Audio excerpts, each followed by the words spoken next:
My name is Linnea Baker, and I am married to Jonathan, and we have two boys, Cole, who's in ninth grade, and Noah, who's in fifth grade. And we live in Salem here. Though I'm originally from a small town in Washington, Duval, Washington, and I grew up on a farm up there. One of my walls that I have had to overcome started when I was in actually junior high. I grew up in a great family. My family was fun, and my dad was actually a pastor.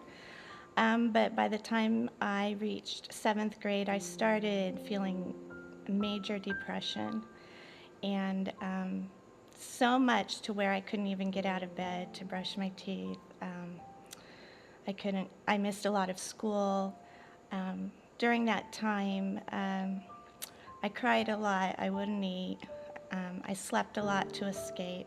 And depression to me, it wasn't just feeling like I was down or having the blues, but it was like living underwater in this cave where it was dark and heavy, and it affected me physically, not just emotionally. Um, my family, we moved down to Corvallis in 1982. My dad got a job as a Bible teacher at Sanium Christian High School, and I started feeling really happy, a lot of euphoric feelings. I excelled in school. I was a cheerleader, the captain of my volleyball team. Went from feeling really depressed to over excelling. And I had a lot of good feelings, but then those feelings started to take me kind of over an edge. I was feeling manic, which is when you talk really fast. You start having dark thoughts. In my senior year, I would drive from Albany to Seattle in 3 hours and back. I started doing I started making choices that were very risky, and I could go on 3 hours of sleep, if even that, a night. And I would continue that. I had all this confidence. My music had been therapy for me. I write a lot of music and piano pieces, and when I started writing those in junior high, that got me through a lot of dark times, and it was therapy, and it was also therapy during these really manic times. After the manic episodes would wear off, I would crash into deep depression again. And I felt really alone. I felt like I was the only one who was feeling like this. I felt like I was wearing a mask and something like a chameleon, being able to cover up how I was really feeling on the inside. And one of the most manic things that I did was I hopped on an airplane with my passport and suitcase and flew to Spain, not knowing that you needed to know Spanish over there. Nobody speaks English. But because I was manic and I had a photographic memory because of the mania, I picked up the language really quickly, made friends really quickly, traveled all over Europe. And then I ended up crashing into depression and flew back home. In 1996, I met my husband, and we dated for 3 months, and we got married. 3 months later, got engaged. And to this day, he tells people that he married me under false pretenses.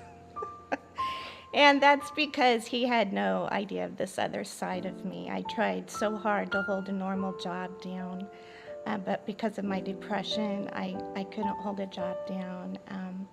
And he saw a lot of dark thoughts and see me really sick.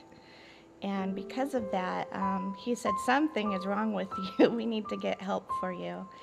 And because of getting help, I told Jonathan I would go and see a doctor only if he went with me, because I didn't have words for all the craziness I was feeling inside. And so he went with me, and that was in 1997, and I was diagnosed with bipolar 1 disorder with rapid cycling. And that means I have more than 4 episodes a year. So today, I have been blessed to have wonderful doctors, with medication that have helped me. But through those really dark times, and even today that I struggle with the dark times, God has been my source of strength.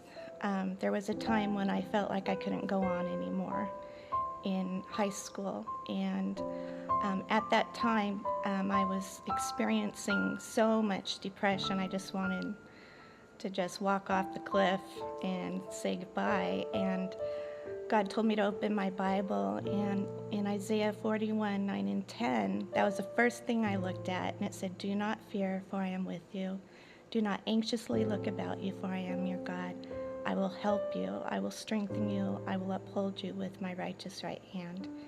And today that has been my soul, my life verse, so to speak. And today I still struggle, but I'm stable, and with God's help and the people He's surrounded me with, I've been able to overcome these walls with Him, and I'm very thankful for that.